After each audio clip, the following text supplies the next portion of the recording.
ಎಲ್ಲರಿಗೂ ನಮಸ್ಕಾರ. ಥಟ್ ಅಂತ ಹೇಳಿ ಕ್ವಿಜ್ ಕಾರ್ಯಕ್ರಮಕ್ಕೆ ತಮಗೆಲ್ಲ ಸ್ವಾಗತ. ಕನ್ನಡ ಕವಿಗಳು, ಕನ್ನಡ ಸಾಹಿತ್ಯ ಯಾವಾಗ ಆರಂಭವಾಯಿತು ಅಂತ ಹೇಳೋದು ಸ್ವಲ್ಪ ಕಷ್ಟ. ಆದರೆ ತಮಿಳುನಾಡಿನ ಸಂಗಮ ಸಾಹಿತ್ಯ ಇದು ಕ್ರಿಸ್ತಪೂರ್ವ 3ನೇ ಶತಮಾನದಿಂದ ಕ್ರಿಸ್ತಶಕ 3ನೇ ಶತಮಾನದ ನಡುವೆ ರೂಪುಗೊಂಡಂಥ ಸಂಗಮ ಸಾಹಿತ್ಯ ಏನಿದೆ, ಆ ಸಾಹಿತ್ಯವನ್ನು ಪರಿಶೀಲನೆ ಮಾಡಿದ್ರೆ ಅಲ್ಲಿ ಬಹಳ ಸ್ಪಷ್ಟವಾಗಿ ಕನ್ನಡ ಭಾಷೆಯ ಕವಿಗಳು ಇದ್ದರು ಎನ್ನುವ ಉಲ್ಲೇಖ ಕಂಡುಬರುತ್ತೆ. ಅಂದರೆ ಕನ್ನಡ ಭಾಷೆ, ಕನ್ನಡ ಸಾಹಿತ್ಯ ಮತ್ತು ಕನ್ನಡವನ್ನು ಆಡ್ತಕ್ಕಂಥ ಜನ ಇವೆಲ್ಲವೂ ಸಹ ಕ್ರಿಸ್ತಪೂರ್ವ 3ರಿಂದ ಕ್ರಿಸ್ತಶಕ 3ರ ನಡುವೆ ಈ ಎತ್ತರವಾದ ನಾಡು, ಕರುನಾಡು ಅಂತ ಏನು ಹೇಳ್ತೇವೆ, ಕರುನಾಡಗರ್ ಅಂತ ಏನು ತಮಿಳು ಸಾಹಿತ್ಯ ಕನ್ನಡಿಗರನ್ನು ಕರೆದಿದೆ, ಅಷ್ಟು ಪ್ರಾಚೀನಕ್ಕೆ ಹೋಗುತ್ತೆ. ಅವರ ಕೃತಿಗಳು ನಮಗೆ ಸಿಕ್ಕಿಲ್ಲ, ಆದರೆ ಕವಿಗಳು ಇದ್ದರು ಅನ್ನೋ ಮಾಹಿತಿ ಸಂಗಮ ಸಾಹಿತ್ಯದಿಂದ ನಮಗೆ ದೊರೆಯುತ್ತೆ. ಕಾರ್ಯಕ್ರಮವನ್ನು ಆರಂಭಿಸ್ತಾ ಇದ್ದೇವೆ. ಮೊದಲಿಗೆ ಸ್ಪರ್ಧಿಗಳ ಪರಿಚಯವನ್ನು ಮಾಡಿಕೊಳ್ಳೋಣ. ಮೊದಲ ಸ್ಪರ್ಧಿ. ಎಲ್ಲರಿಗೂ ನಮಸ್ಕಾರಗಳು. ನಾನು ಡಾಕ್ಟರ್ ಮಹಾದೇವ್ ಭೀಮಪ್ಪ ಜನವಾಡ್, ಬಾಗಲಕೋಟೆ ಜಿಲ್ಲೆ ಜಮಖಂಡಿ ತಾಲೂಕು ಸಾವಳಗಿ ಗ್ರಾಮದಿಂದ. ನನ್ನ ಹವ್ಯಾಸಗಳು ಗಿಡಗಳನ್ನು ಬೆಳೆಸುವುದು. ಸುಮಾರು 2 ಎಕರೆ ಭೂಮಿಯಲ್ಲಿ 150 ಮಾವಿನ ಗಿಡ, 20 ತೆಂಗಿನ ಗಿಡ, ಇಂಥ ಚಿಕ್ಕು ಎಲ್ಲ ಥರ ಗಿಡಗಳನ್ನು ಬೆಳೆಸಿದ್ದೇನೆ. ಅವನು ಈಗ ಫಲ ಕೊಡಲು ಪ್ರಾರಂಭವಾಗಿದೆ. ಸುಮಾರು 10 ವರ್ಷ ನನ್ನ ನಿವೃತ್ತನಾಗಿದ್ದೇನೆ. ಅದರ ನಂತರ ನಾನು ನಿವೃತ್ತಿ ಜೀವನ ಕೃಷಿಯಲ್ಲಿ ತೊಡಗಿಕೊಂಡಿದ್ದೇನೆ. ಅದಲ್ಲದೆ ಹಳೆಯ ಹಾಡುಗಳನ್ನು ಹೇಳುವುದು ಮತ್ತು ಕೇಳುವುದು. ಇವತ್ತು ನಾನು ಒಂದು ವಚನ, ಬಸವಣ್ಣವರ ವಚನವನ್ನು ಹೇಳಲು ಬಯಸುತ್ತಿದ್ದೇನೆ. ಮಡಿಕೆಯ ಮಾಡುವರು ಮಣ್ಣೆ ಮೊದಲು, ಮಡಿಕೆಯ ಮಾಡುವರು ಮಣ್ಣೆ ಮೊದಲು, ತೊಡಿಗೆಯ ಮಾಡುವರು ಹೊನ್ನೆ ಮೊದಲು, ತೊಡಿಗೆಯ ಮಾಡುವರು ಹೊನ್ನೆ ಮೊದಲು, ಮಡಿಕೆಯ ಮಾಡುವರು ಮಣ್ಣೆ ಮೊದಲು. ಶಿವಪಥ ಅರಿವೊಡೆ ಗುರುಪಥ ಮೊದಲು, ಶಿವಪಥ ಅರಿವೊಡೆ ಗುರುಪಥ ಮೊದಲು, ಕೂಡಲ ಸಂಗಮ ದೇವನರಿವೊಡೆ, ಕೂಡಲ ಸಂಗಮ ದೇವನ ಅರಿವೊಡೆ, ಶರಣರ ಸಂಗವೇ ಮೊದಲು ಮೊದಲು, ಮಡಿಕೆಯ ಮಾಡುವರು ಮಣ್ಣೆ ಮೊದಲು. ಡಾಕ್ಟರ್ ಮಹಾದೇವ್ ಅವರೇ, ಬಹಳ ಸೊಗಸಾಗಿ ವಚನವನ್ನು ವಾಚಿಸಿದರೆ ನಮ್ಮ ಕಾರ್ಯಕ್ರಮಕ್ಕೆ ಸ್ವಾಗತವನ್ನು ಕೋರ್ತಾ ಇದ್ದೇವೆ. ಮುಂದಿನ ಸ್ಪರ್ಧಿ. ಎಲ್ಲರಿಗೂ ನಮಸ್ಕಾರ. ನನ್ನ ಹೆಸರು ಎಚ್ ಜಿ ಶ್ರೀಧರಮೂರ್ತಿ, ನಿವೃತ್ತ ಶಿಕ್ಷಕ, ಮಾಯಿಸಂದ್ರ, ತುರುವೇಕೆರೆ ತಾಲೂಕು. ನನ್ನ ಹವ್ಯಾಸಗಳು ಕನ್ನಡ ಪರ ಚಟುವಟಿಕೆಗಳಲ್ಲಿ ಭಾಗವಹಿಸ್ತಕ್ಕಂಥದ್ದು, ತಟ್ಟಂತೇಳಿ ಕಾರ್ಯಕ್ರಮವನ್ನು ನೋಡ್ತಕ್ಕಂಥದ್ದು ಹಾಗೂ ದಿನಪತ್ರಿಕೆಗಳನ್ನು ಓದ್ತಕ್ಕಂಥದ್ದು. ಶ್ರೀಧರ ಮೂರ್ತಿ ಅವರಿಗೆ ಸ್ವಾಗತವನ್ನು ಕೋರ್ತಾ ಇದ್ದೇವೆ. ಮುಂದಿನ ಸ್ಪರ್ಧಿ. ಎಲ್ಲರಿಗೂ ನಮಸ್ಕಾರಗಳು.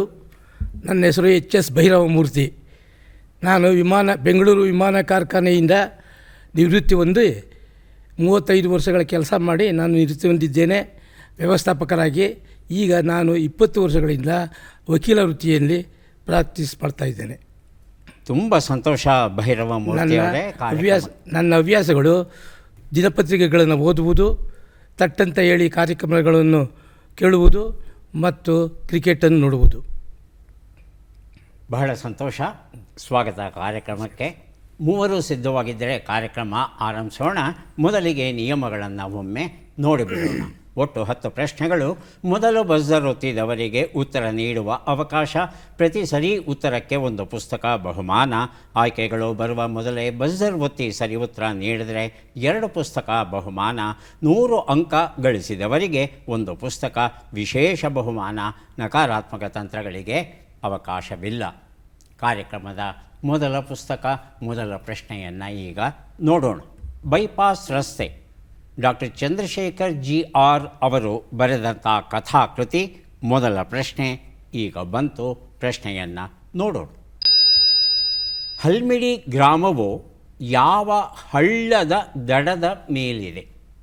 ಆಯ್ಕೆಗಳನ್ನು ನೋಡೋಣ. ಬೆನಕನಹಳ್ಳ, ಯಗಚಿ, ಬೊಮ್ಮೇಶ್ವರ ಹಳ್ಳ, ನರಿದಾವಿಳೆ. ಮೊದಲಿಗೆ ಡಾಕ್ಟರ್ ಮಹದೇವ್, ಆನಂತರ ಶ್ರೀಧರಮೂರ್ತಿ. ಯಗಚಿಹಳ್ಳಿ. ಯಗಚಿ ಅಂತ ಹೇಳ್ತಾ ಇದ್ದಾರೆ. ಆಯ್ಕೆ 2 ಶ್ರೀಧರಮೂರ್ತಿ. ಬೆನಕನಹಳ್ಳ. ಬೆನಕನಹಳ್ಳ ಆಯ್ಕೆ 1. ಉತ್ತರವನ್ನು ನೋಡೋಣ. ಬೆನಕನಹಳ್ಳ ಉತ್ತರ ಸರಿಯಾಗಿದೆ. ಬೈಪಾಸ್ ರಸ್ತೆ ಎನ್ನುವ ಈ ಒಂದು ಪುಸ್ತಕವನ್ನು ಕೊಟ್ಟಿದ್ದೇನೆ ಶ್ರೀಧರಮೂರ್ತಿ ಅವರಿಗೆ. ಈ ಬೆನಕನಹಳ್ಳ ಅನ್ನೋ ಈ ಸಣ್ಣ ನೀರಿನ ಸ್ಥಾನ ಏನಿದೆ, ಇದು ಕೊನೆಗೆ ಹೋಗಿ ಯಗಚಿ ನದಿಯನ್ನು ಹೋಗಿ ಸೇರಿಕೊಳ್ಳುತ್ತೆ. ಈ ಬೆನಕನಹಳ್ಳದ ದಡದಲ್ಲಿ ಬೃಹತ್ ಶಿಲಾಯುಗದ ಮನುಷ್ಯರು ವಾಸ ಮಾಡ್ತಾ ಇದ್ದರು ಅನ್ನೋದಕ್ಕೆ ಒಂದು ಪುರಾವೆ ಸಿಕ್ಕಿದೆ. ಅಂದರೆ ಈ ಹಳ್ಳ ಕನಿಷ್ಠ ಕ್ರಿಸ್ತಪೂರ್ವ 1500 ವರ್ಷಗಳಿಂದಲೂ ಅಸ್ತಿತ್ವದಲ್ಲಿದೆ ಅಂತ ನಾವು ಭಾವಿಸಬಹುದು. ನಮಗೆಲ್ಲ ಗೊತ್ತಿರೋ ಹಾಗೆ ಈ ಹಲ್ಮಿಡಿ ಅಂತಕ್ಕಂಥ ಗ್ರಾಮ, ಪಲ್ಮಿಡಿ ಅಂತಲೂ ಕರೀತಾರೆ. ಈ ಗ್ರಾಮ ಐತಿಹಾಸಿಕವಾಗಿ ಬಹಳ ಮಹತ್ವವನ್ನು ಪಡೆದಂಥ ಗ್ರಾಮ ಇದು. ಹಲ್ಮಿಡಿ ಶಾಸನ, ಕನ್ನಡದ ಮೊದಲ ಅಧಿಕೃತ ಶಾಸನ, ಇವೆಲ್ಲ ಗೊತ್ತಿರುವಂಥ ವಿಚಾರ. ಮುಂದಿನ ಪುಸ್ತಕ, ನೃತ್ಯಗಾತಿಯಾದ 35 ವಯಸ್ಸಿನ ಲೇಖಕಿ.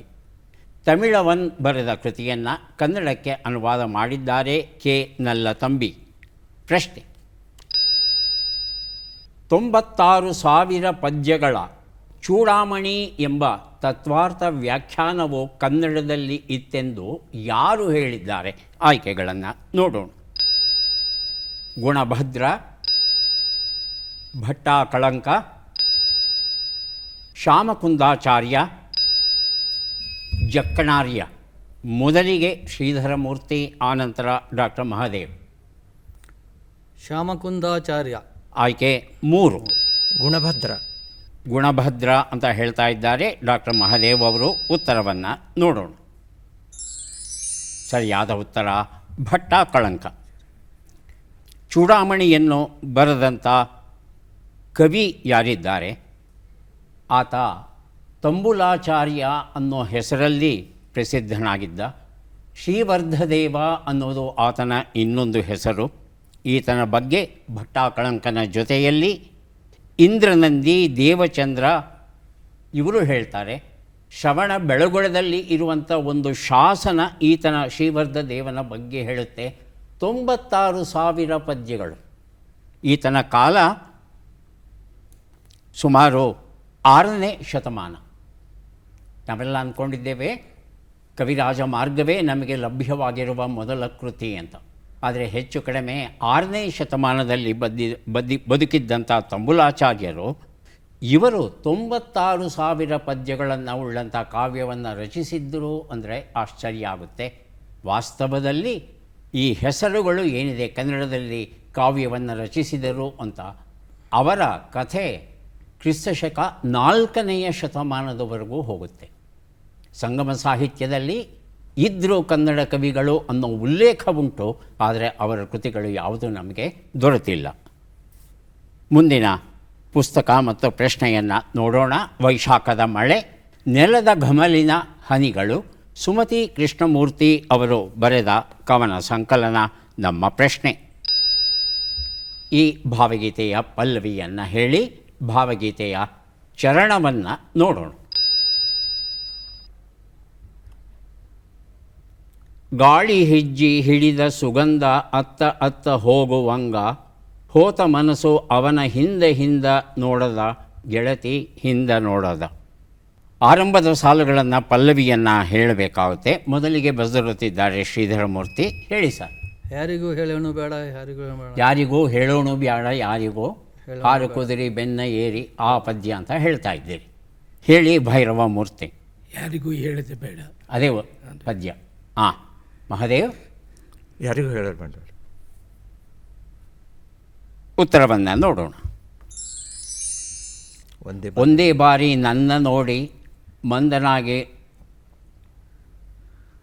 ಮಂದನಗಿಯ ಹ್ಯಾಂಗ ಬೀರಿ ಮುಂದಕ ಹೋದ ಹಿಂದೆ ನೋಡದ. ದರಾ ಬೇಂದ್ರೆ ಅವರ ಹಾಡು ಇದು. ಪುಸ್ತಕ ನನ್ನಲ್ಲೇ ಉಳಿಬೇಕಾಗಿ ಬಂತು. ಡೇಟಾ ದೇವರು ಬರಿದಾಯಿತು ಎನ್ನುವ ಪುಸ್ತಕ. ಗುರುರಾಜ ಎಸ್ ದಾವಣಗೆರೆ ಇದನ್ನು ಬರೆದಿದ್ದಾರೆ. ನಮ್ಮ ಪ್ರಶ್ನೆ: ಕುವೆಂಪು ಅವರು ಕಾನೂರು ಹೆಗ್ಗಡತಿ ಕಾದಂಬರಿಯಲ್ಲಿ ಅವರ ಹುಡುಗಿನ ಅವರು ಉಪ್ಪಿನಕಾಯಿ ಹಾಕಿ ಇಟ್ಕೊಳ್ಳಿ, ನನ್ನ ಮಗನಿಗೆ ಬೇರೆ ಕಡೆ ಹೆಣ್ಣು ಸಿಗೋದಿಲ್ಲೇನೋ ಎಂದು ಬರೆದಿದ್ದಾರೆ. ಉಪ್ಪಿನಕಾಯಿ ಹಾಕಿಡು ಎಂದರೆ ಏನು ಅನ್ನೋದನ್ನು ಹೇಳಬೇಕಾಗಿದೆ. ಬಸರೊತ್ತಿ ಉತ್ತರವನ್ನು ಕೊಡಿ. ಮೊದಲಿಗೆ ಭೈರವ ಮೂರ್ತಿ, ಆನಂತರ ಶ್ರೀ. ಆಯ್ಕೆಗಳನ್ನು ನೋಡೋಣ. ಉತ್ಪ್ರೇಕ್ಷೆ ಮಾಡಿ ಹೇಳು.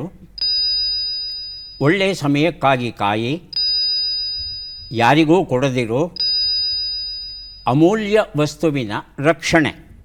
ಮೊದಲಿಗೆ ಬರೆದಿರುತ್ತಿದ್ದಾರೆ ಭೈರವ ಮೂರ್ತಿ. ಉತ್ಪ್ರೇಕ್ಷೆ ಮಾಡಿ ಹೇಳು. ಎಷ್ಟನೇದು ಸರ್? ಒಂದನೇದು.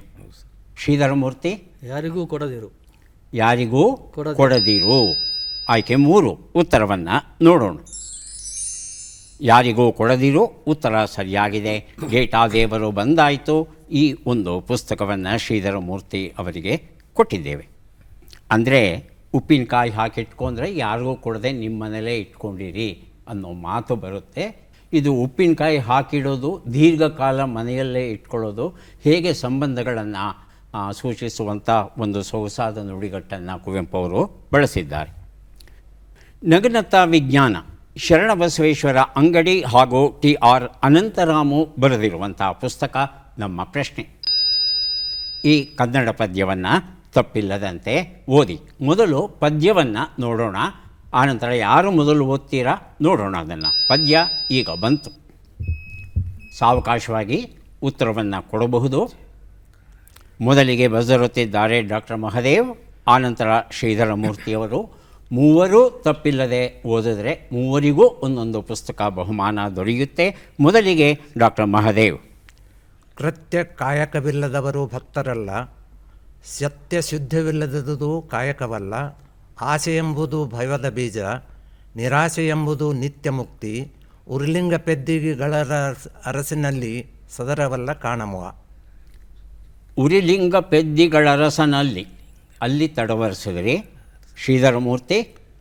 ಕೃತ್ಯ ಕಾಯಕವಿಲ್ಲದವರು ಭಕ್ತರಲ್ಲ, ಸತ್ಯ ಶುದ್ಧವಿಲ್ಲದುದು ಕಾಯಕವಲ್ಲ. ಆಸೆ ಎಂಬುದು ಭವದ ಬೀಜ, ನಿರಾಸೆ ಎಂಬುದು ನಿತ್ಯ ಮುಕ್ತಿ. ಉರಿ ಪೆದ್ದಿ ಲಿಂಗಗಳ ಅರಸನಲ್ಲಿ ಸದರವಲ್ಲ ಕಾಣುವ. ಅಲ್ಲೇ ತಾವು ತಪ್ಪಿದ್ರಿ. ಹಾಂ ಹೇಳಿ. ಕೃತ್ಯ ಕಾಯಕವಿಲ್ಲದವರು ಭಕ್ತರಲ್ಲ, ಸತ್ಯ ಶುದ್ಧವಿಲ್ಲದುದು ಕಾಯಕವಲ್ಲ. ಆಸೆ ಎಂಬುದು ಭವನ ಬೀಜ, ನಿರಾಸೆ ಎಂಬುದು ನಿತ್ಯ ಮುಕ್ತಿ. ನಿರಲಿಂಗ ಪೆದ್ದ ಗಳರಸಗಳಲ್ಲಿ ಸದರವಲ್ಲ ಕಾಣುವ. ಅದೇ ಶಬ್ದದಲ್ಲಿ ತಾವು ಸಹ ಎಡಬದ್ರಿ. ಉರಿಲಿಂಗ ಪೆದ್ದಿಗಳರಸನಲ್ಲಿ ಹಾಗೆ ಬರಬೇಕಾಗಿತ್ತು.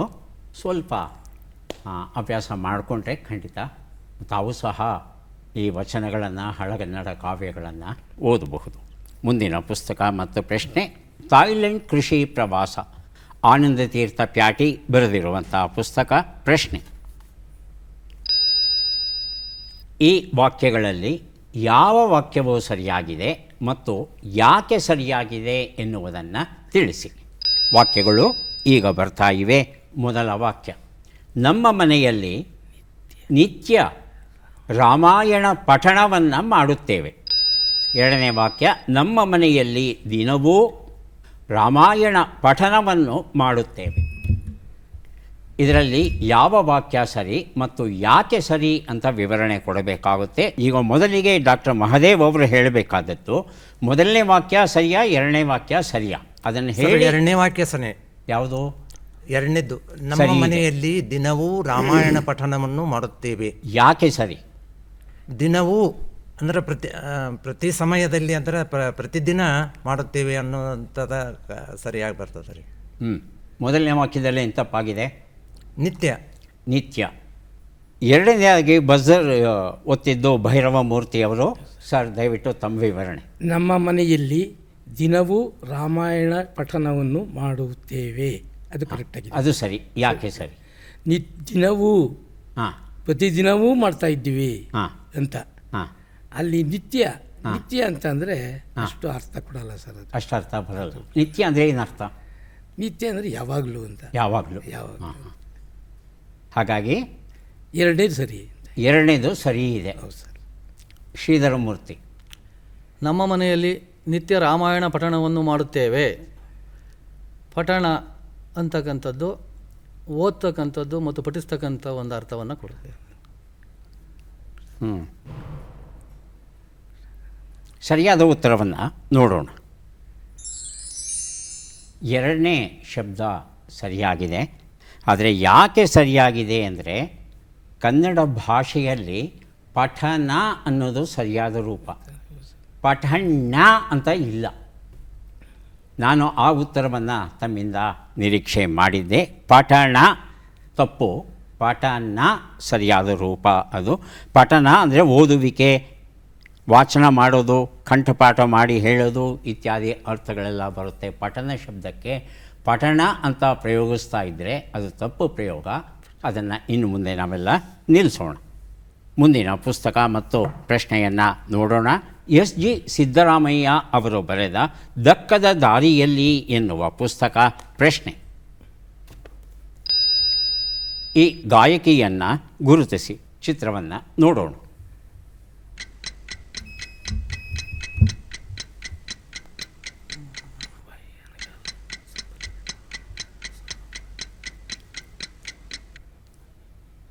ಆಯ್ಕೆಗಳು ಬರೋದಕ್ಕೆ ಮೊದಲು ಶ್ರೀಧರ ಮೂರ್ತಿ, ಆನಂತರ ಭೈರವ ಮೂರ್ತಿ, ಕೊನೆಯಲ್ಲಿ ಡಾಕ್ಟರ್ ಮಹಾದೇವ್ ಬಜರ್ ಒತ್ತಿದ್ದಾರೆ. ಶ್ರೀಧರ ಮೂರ್ತಿ. ಸುಬ್ಬಲಕ್ಷ್ಮಿ ಅವರು. ಸುಬ್ಬಲಕ್ಷ್ಮಿ ಅವರು. ಭೈರವ ಮೂರ್ತಿ ಆಣೆಗಲ್ ನಂಗೆ ಗೊತ್ತಾಗಲಿಲ್ಲ. ಪೂರ್ತಿ ಹೆಸರು ಹೇಳಿ, ಅರ್ಧ ಹೇಳಬಾರ್ದು.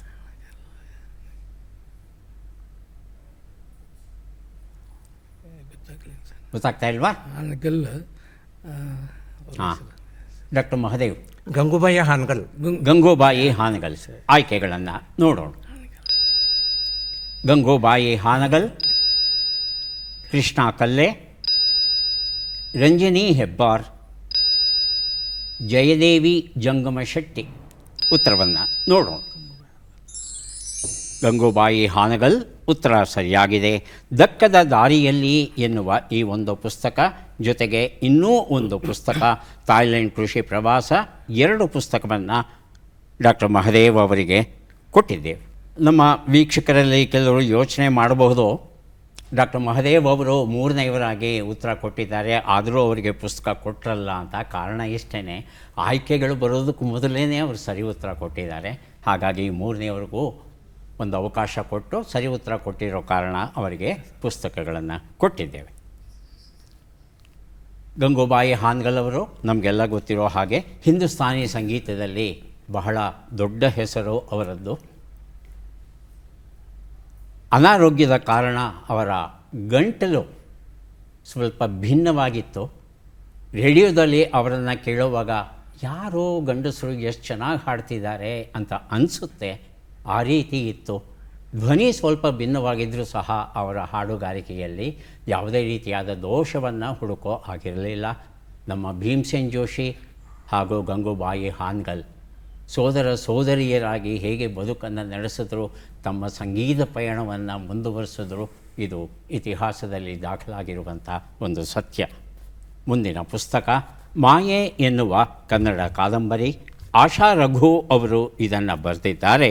ನಮ್ಮ ಪ್ರಶ್ನೆ: ಈ ಭಾವಗೀತೆಯನ್ನು ಬರೆದ ಕವಿಯನ್ನು ಗುರುತಿಸಿ. ಭಾವಗೀತೆಯನ್ನು ಆಲಿಸೋಣ. ಮೋಡಗಳೇ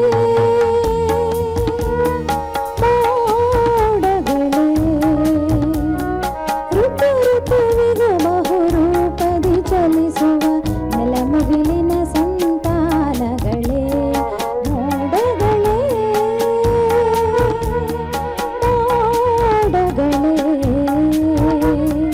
ಋತು ಋತುವಿಗೆ ಬಹುರೂಪದಿ ಚಲಿಸುವ ನೆಲಮುಗಿಲಿನ ಸಂತಾನಗಳೇ. ಮೋಡಗಳೇ. ಆಯ್ಕೆಗಳನ್ನು ನೋಡೋಣ. G S Shivarudrappa, K S Narasimhaswamy, K S Nisar Ahmed ಹಾಗೂ ಕುವೆಂಪು. ಮೊದಲಿಗೆ ಬಜರುತ್ತಿದ್ದಾರೆ ಡಾಕ್ಟರ್ ಮಹಾದೇವ್, ಆನಂತರ ಭೈರವ ಮೂರ್ತಿ. K S Nisar Ahmed. ಆಯ್ಕೆ 3 ಭೈರವ ಮೂರ್ತಿ, ಶಿವರುದ್ರಪ್ಪ. ಶಿವರುದ್ರಪ್ಪ ಆಯ್ಕೆ 1. ಸರಿಯಾದ ಉತ್ತರವನ್ನು ನೋಡೋಣ. ಸರಿಯಾದ ಉತ್ತರ ಜಿ ಎಸ್ ಶಿವರುದ್ರಪ್ಪ ಆಗಿತ್ತು. ಈ ಉತ್ತರವನ್ನು ಕೊಟ್ಟದ್ದು ಭೈರವ ಮೂರ್ತಿ ಅವರು. ಮಾಯೆ ಎನ್ನುವ ಈ ಕನ್ನಡ ಕಾದಂಬರಿಯನ್ನು ಅವರಿಗೆ ಕೊಟ್ಟಿದ್ದೇವೆ. ಈಗ 3 ಪುಸ್ತಕಗಳನ್ನು ಕೊಡುವಂಥ ಸಮಯ ಬಂತು. ಪದಬಂಧ ಸುಳುಹುಗಳನ್ನು ನೋಡೋಣ. ಗಾನ, ಗಾಯನ, ನಕ್ಷತ್ರಗಳ ಒಡೆಯ ಚಂದ್ರ, ಹೆಚ್ಚಿನ. 1 ನಿಮಿಷದ ಅವಕಾಶ.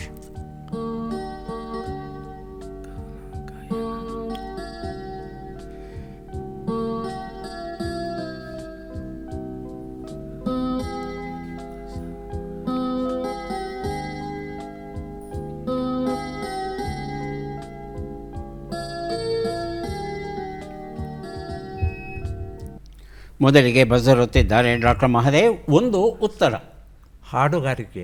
ಹಾಡುಗಾರಿಕೆ ಉತ್ತರವನ್ನು ನೋಡೋಣ. ಹಾಡುಗಾರಿಕೆ ಉತ್ತರ ಸರಿಯಾಗಿದೆ. ಸಮಾಜ ಚಿಕಿತ್ಸಕ ಅಂಬೇಡ್ಕರ್ ಎನ್ನುವ ಪುಸ್ತಕ ಕೊಟ್ಟಿದ್ದೇವೆ. 2 ಉತ್ತರ. ಬಜರುತ್ತದ್ದು ಬೇಡ, ಹಾಗೆ ಹೇಳಿ. ನಕ್ಷತ್ರಗಳ ಒಡೆಯ ಚಂದ್ರ. ಭೈರವ ಮೂರ್ತಿ ಬಜರುತ್ತಿದ್ದಾರೆ. ತಾವು ಉತ್ತರ ಕೊಡಲಿಲ್ಲ ಅಂದರೆ ಅವರನ್ನು ಕೇಳ್ತೇನೆ. ಹುಡುಗ. ಹಾಂ, ಉಡುಗ. ಹುಡುಗ. ಭೈರವ ಮೂರ್ತಿ 2ನೇದಕ್ಕೆ ಮಾತ್ರ ಉತ್ತರ ಕೊಡಿ.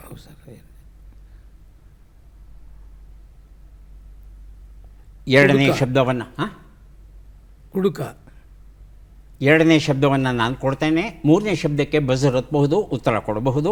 2ನೇ ಶಬ್ದಕ್ಕೆ ಉತ್ತರ ಉಡುಪ. ಉಡುಪ. ಉಡುಪ ಅನ್ನೋದು ಸರಿಯಾದ ಉತ್ತರ ಆಗಿತ್ತು. 3ನೇ ಶಬ್ದವನ್ನು ಕೊಡೋಕೆ ಡಾಕ್ಟರ್ ಮಹಾದೇವ್ ಬಜರ್ ಒತ್ತಿದ್ದಾರೆ. ಉತ್ತರ ಏರಿಕೆ. ಏರಿಕೆ. ಇನ್ಯಾರಾದರೂ ಉತ್ತರ ಕೊಡೋ ಹಾಗಿದ್ದರೆ ದಯವಿಟ್ಟು ಬಜರ್ ಒತ್ತಿ ಉತ್ತರ ಕೊಡಿ. ಹೆಚ್ಚಿನ ಎನ್ನುವ ಅರ್ಥ ಕೊಡುವಂಥ ಶಬ್ದ.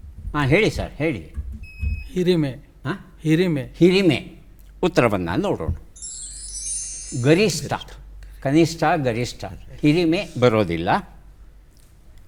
ಕಾರ್ಯಕ್ರಮದ ಕೊನೆಯ ಘಟ್ಟಕ್ಕೆ ಈಗ ನಾವೆಲ್ಲ ಬಂದಿದ್ದೇವೆ. ಚಟ್ಪಟ್ ಚಿನ್ಕುರುಳಿ 5 ಪ್ರಶ್ನೆಗಳು. ಮೊದಲ ಅವಕಾಶ ಡಾಕ್ಟರ್ ಮಹಾದೇವ್ ಅವರಿಗೆ. ಸಿದ್ಧವಾಗಿದ್ದರೆ ಪ್ರಶ್ನೆಗಳನ್ನು ಆರಂಭಿಸ್ತೇವೆ. ಮೊದಲ ಪ್ರಶ್ನೆ. ಗುಡಾರ ಎತ್ತು ಎಂಬ ನುಡಿಗಟ್ಟಿನ ಅರ್ಥವೇನು?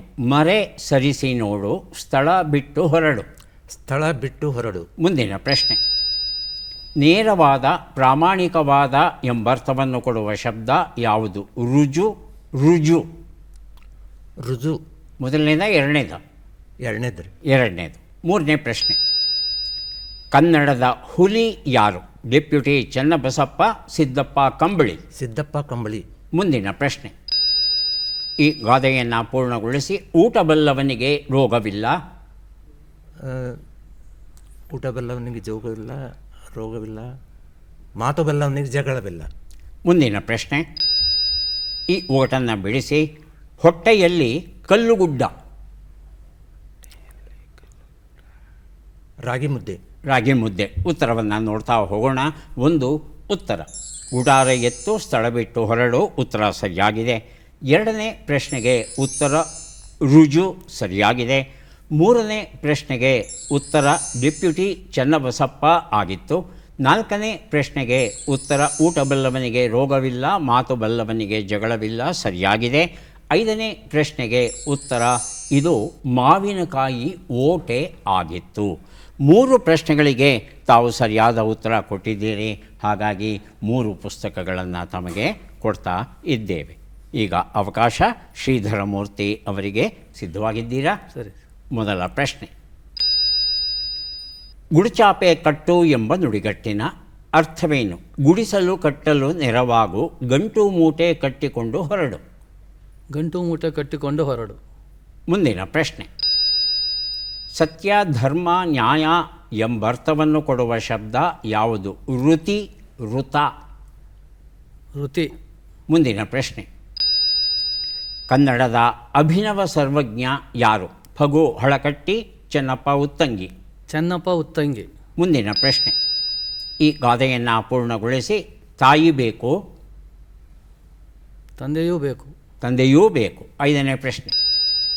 ಈ ಒಗಟನ್ನು ಬಿಡಿಸಿ. ಹುಟ್ಟಿದ್ದು ಸೆರೆಮನೆ, ಸೇರಿದ್ದು ಅರಮನೆ.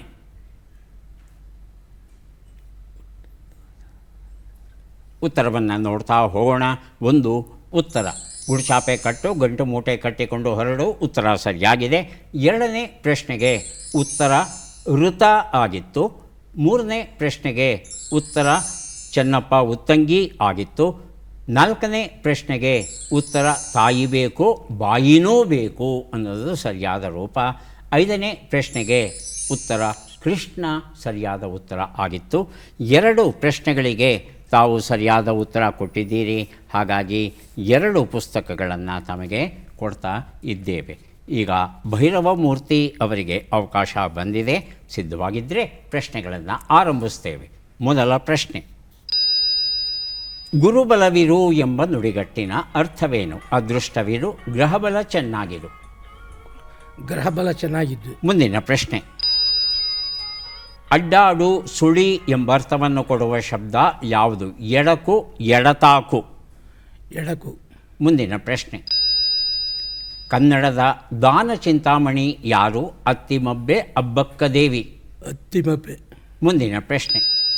ಈ ಗಾದೆಯನ್ನು ಪೂರ್ಣಗೊಳಿಸಿ. ಅನ್ನ ಕೊಟ್ಟು ಸಾಕಬಹುದು,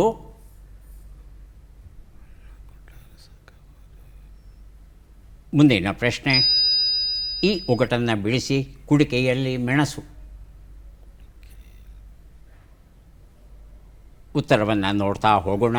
1 ಉತ್ತರ. ಗುರುಬಲವಿರು ಅಂದರೆ ಅದೃಷ್ಟವಿರು. 2ನೇ ಪ್ರಶ್ನೆಗೆ ಉತ್ತರವನ್ನು ನೋಡೋಣ. ಎಡತಾಕು ಅನ್ನೋದು ಸರಿಯಾದ ರೂಪ. 3ನೇ ಪ್ರಶ್ನೆಗೆ ಉತ್ತರ ಅತ್ತಿಮಬ್ಬೆ ಸರಿಯಾಗಿದೆ. 4ನೇ ಪ್ರಶ್ನೆಗೆ ಉತ್ತರ ಅನ್ನ ಕೊಟ್ಟು ಸಾಕಬಹುದು, ಹೊನ್ನು ಕೊಟ್ಟು ಸಾಕಲಾಗದು ಸರಿಯಾದ ರೂಪ. 5ನೇ ಪ್ರಶ್ನೆಗೆ ಉತ್ತರ ಕುಡಿಕೆಯಲ್ಲಿ ಮೆಣಸು ಅಂದರೆ ಪಪಾಯ ಹಣ್ಣು, ಪರಂಗಿ ಹಣ್ಣು ಸರಿಯಾದ ಉತ್ತರ ಆಗಿತ್ತು.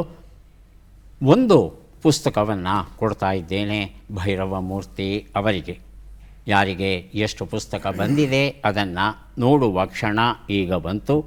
6 ಪುಸ್ತಕ ಡಾಕ್ಟರ್ ಮಹದೇವ್ ಅವರಿಗೆ, 4 ಪುಸ್ತಕ ಶ್ರೀಧರಮೂರ್ತಿ ಅವರಿಗೆ, 2 ಪುಸ್ತಕ ಎಚ್.ಎಸ್. ಭೈರವ ಮೂರ್ತಿ ಅವರಿಗೆ ದೊರೆತಿವೆ. ಡಾಕ್ಟರ್ ಮಹದೇವ್ ಅವರಿಗೆ ಪುಸ್ತಕಗಳನ್ನು ಕೊಡ್ತಾ ಇದ್ದೇವೆ. ದಯವಿಟ್ಟು ಪುಸ್ತಕಗಳನ್ನು ಸ್ವೀಕರಿಸಿ. ಕಾರ್ಯಕ್ರಮದಲ್ಲಿ ಭಾಗವಹಿಸಿದ್ದಕ್ಕೆ ತಮಗೆ ಧನ್ಯವಾದಗಳನ್ನು ಅರ್ಪಿಸ್ತಾ ಇದ್ದೇವೆ. 4 ಪುಸ್ತಕಗಳು ದಯವಿಟ್ಟು ಸ್ವೀಕರಿಸಿ. ಅಭಿನಂದನೆಗಳು. 2 ಪುಸ್ತಕಗಳು ಭೈರವ ಮೂರ್ತಿಯವರಿಗೆ ಅಭಿನಂದನೆಗಳು.